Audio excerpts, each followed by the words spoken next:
My friend Maya has $10,000 sitting in a savings account right now. A little over a year ago, she was checking her balance before she paid for groceries. Not out of habit, but because she genuinely wasn't sure the card would go through. Same job the whole time. Same rent, same 2 kids. Nothing about her income changed. What changed was 8.5 rules. And yes, I said 8.5, and I promise the half is real. Because when she told me that part, I laughed out loud. And it might honestly be the one you set up tonight in about 2 minutes. By the end of this video, you're going to have every single one of those rules, exactly the way she explained them to me across her kitchen table. What she did, why it worked, and the order she did it in. This isn't my story this time. It's hers. She just gave me permission to tell it, because she said if one tired mom hears this and starts, it was worth being embarrassed about the beginning. But before I give you any of the rules, I want to tell you how I even found out about this, because I didn't find out from a spreadsheet. I found out from watching her. If you've ever watched the total climb at a register and felt your chest tighten a little, if you've ever put something back at checkout and made a joke about it so it wouldn't feel like what it was, if you've ever felt that quiet flinch when a school email mentions money, the field trip, the book fair, the fundraiser, then you already know the version of Maya I knew for years, because that was her. And honestly, some seasons, that was me too.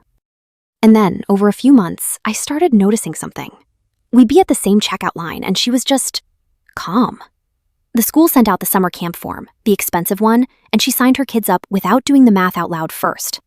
One of the moms in our group suggested a girls' weekend, the kind of thing Maya had quietly ducked out of for years, and she just said yes.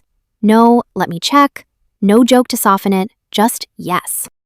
I'm not proud of this, but my first thought was that something big must have happened. A raise, an inheritance, something. Because that's what we assume, right? That calm around money has to come from a windfall. So one evening, after school drop-off turned into coffee at her place, I finally just asked her. I said, "Okay, what happened? Something's different."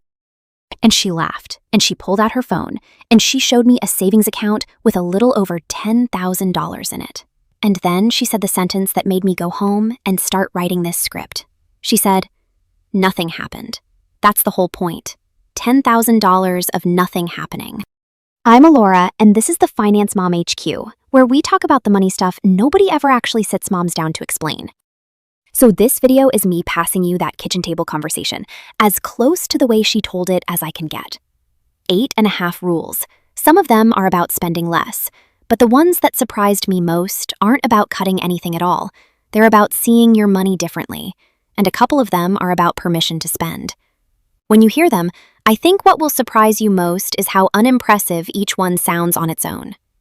That's the trick of it. Not one of them is impressive. The stack of them is. Rule 1, she started doing pizza math. This is the one that made me put my coffee down. Maya's family has a Friday tradition, pizza night. The kids look forward to it all week. It costs about $10, and it is reliably the happiest $10 she spends. So at some point, she started pricing everything else in her life in pizza nights. Not dollars, pizza nights. The $40 throw pillow she was about to grab, 4 pizza nights. The $120 gadget in her cart, 12 Friday nights of her whole family happy around a box. She said dollars had stopped meaning anything to her years ago. They're too abstract. They just slide through your hands. But pizza nights? She knows exactly what a pizza night is worth because she's lived hundreds of them. So every purchase became a trade instead of a price. Is this pillow actually worth 4 of the best nights of our week? Sometimes the answer was yes, and she bought the thing happily. Most of the time the answer was obviously, instantly, no. And she told me the genius part is you can use anything you love. One of her friends does it in swim lessons. Another does it in date nights. The unit doesn't matter. What matters is that for the first time, spending had a language her heart actually spoke. Rule 2. She stopped buying the cheapest version of everything because she finally did the math on what cheap was costing her. This one is counterintuitive, so stay with me. Because Maya was the queen of the bargain bin, and she will tell you it kept her broke. The $9 kids sneakers that died in 6 weeks, 4 times a year. The cheap umbrella replaced every season. The bargain backpack that never made it to spring. She said she was paying the poverty tax, buying the same thing over and over because she couldn't afford to buy it once. So she changed the question. Instead of, what does it cost, she started asking, What does it cost per use? The $40 sneakers that last a school year come out to about a dime a wear. The $9 pair that dies in 6 weeks costs more per wear. For worse shoes and another errand. Her biggest example was coffee. She was hitting the drive-thru most mornings, call it $5 a cup, week after week, month after month. She finally bought herself a genuinely nice coffee setup for about $150, and she did the math for me on her fingers. Use it every morning for a year, and it's about 40 cents a cup. She's 2 years in now. That machine has beaten the drive-thru 1,000 mornings in a row. Spending more once was the saving. Rule 3. She stopped trying to do it alone. Maya's words. Every private savings attempt she'd ever made had died quietly because nobody knew it existed, so nobody noticed when it stopped. What finally worked was embarrassingly simple. She and 2 other moms started a savings challenge together, a group chat, a target for the month, a screenshot on Fridays. That's the whole system. But she said something about it that I think is exactly right. Motivation got her through week 1, but the group got her through month 4. There were weeks the only reason she transferred the money was that she didn't want to be the one in the chat who didn't. We use accountability for everything else. Workouts, book clubs, meal trains. And then for money, the hardest habit of all, we go completely alone and wonder why it doesn't stick. So her challenge to me, and now to you, don't start this list alone. Text one friend tonight. 1. That text is worth more than all the discipline you're planning to have. Rule 4. She right-sized her emergency fund with what she calls the 0-3-6 rule. Maya had heard the classic advice, 3 to 6 months of expenses saved. And for years, that range was so wide and so huge that she treated it as decoration. What changed things was learning to customize it. Everyone starts at 3 months of living expenses. That's the floor. Then you add months based on your actual life. Kids or anyone who depends on you, add up to 3 months.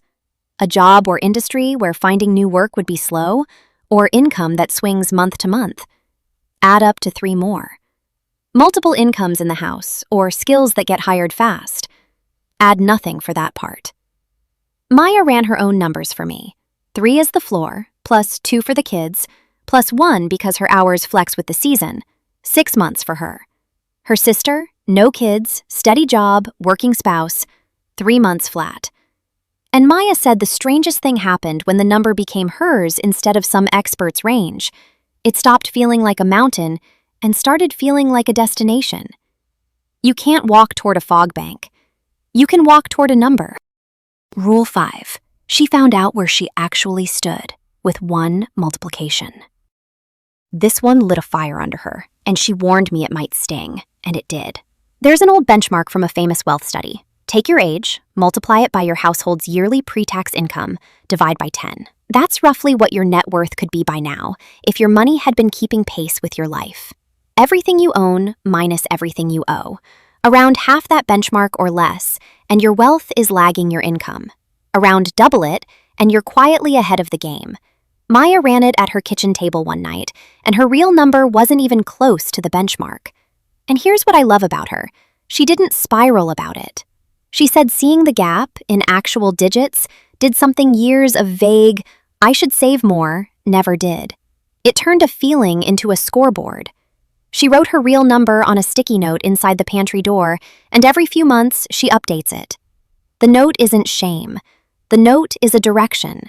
She told me, I spent years feeling behind. The math just told me how far, and how far is something you can close. Rule 6. She stopped saying no to free money. When Maya went through her paperwork during all this, she found out her job's retirement plan came with an employer match.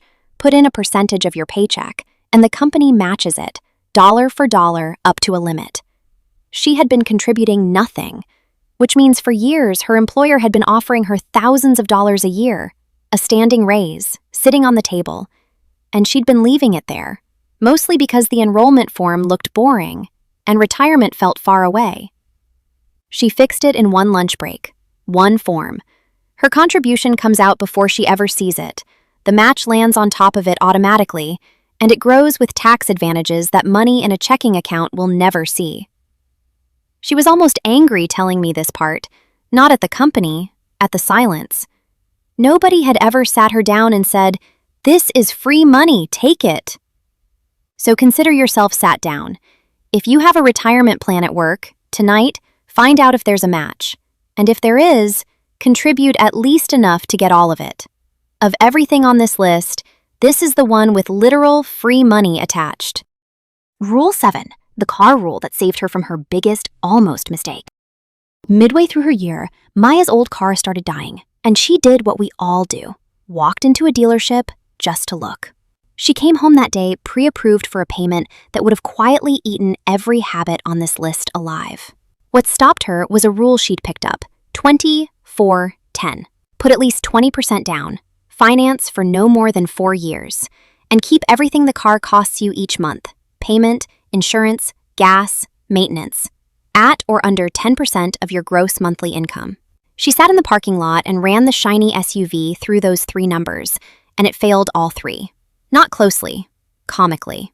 So she bought a solid, boring, 3-year-old car that passed, and she told me something I haven't stopped thinking about. Nobody has ever flinched at a register over a throw pillow the way they flinch every single month for 6 years over a car payment they shouldn't have signed. Cars are where savings plans go to die. 20-4-10 is the guardrail. Rule 8. She gave herself real permission to spend on the right things. This is the rule that made everything else survivable, and it's the one I'd put on a billboard. Maya's old pattern was all or nothing. White-knuckle frugality for 6 weeks, then burnout, then a blowout weekend that undid everything, then shame, then repeat. What broke the cycle was flipping the question from, "What does it cost?" to, "What do I actually get back?" Price is what you pay. What it does for your life is what you get. Her morning coffee ritual, now that it costs 40 cents a cup, enormous value, keep it forever. Pizza night, untouchable, that's the family's heartbeat. The girls' weekend she finally said yes to. Worth every dollar, because it fed something a savings balance can't. But the throw pillows, the seasonal aisle, the cart full of things tired Maya picked at night? Almost no real value, cut without mercy. Her rule in one sentence: spend generously on what genuinely feeds your life, and cut ruthlessly everything that doesn't. Because a savings plan built on deprivation always fails. She's not saving instead of living. She's saving because she stopped paying for things that weren't life. And then there's the half rule, rule 8.5. This is the one that made me laugh, and it takes about 2 minutes to set up, and she swears it has saved her more than almost anything else. Maya made a second email address. That's it. That's the rule. Every store, every brand, every enter your email for 10% off, they all get the Decoy address. Maya goes shopping at Gmail. Her real inbox gets school emails and actual life. All the marketing, the countdown timers, the flash sales, the "we miss you" coupons, the entire machinery that companies spend billions on to catch her in a weak moment, pours into an inbox she simply never opens. And here's the clever part. The temptations aren't deleted, they're contained. When she actually needs something, birthday coming, backpack died, Black Friday, she logs into the Decoy inbox on purpose and collects every coupon waiting in there. So she still gets the deals. She just gets them when she decides to shop, instead of shopping when they decide she should.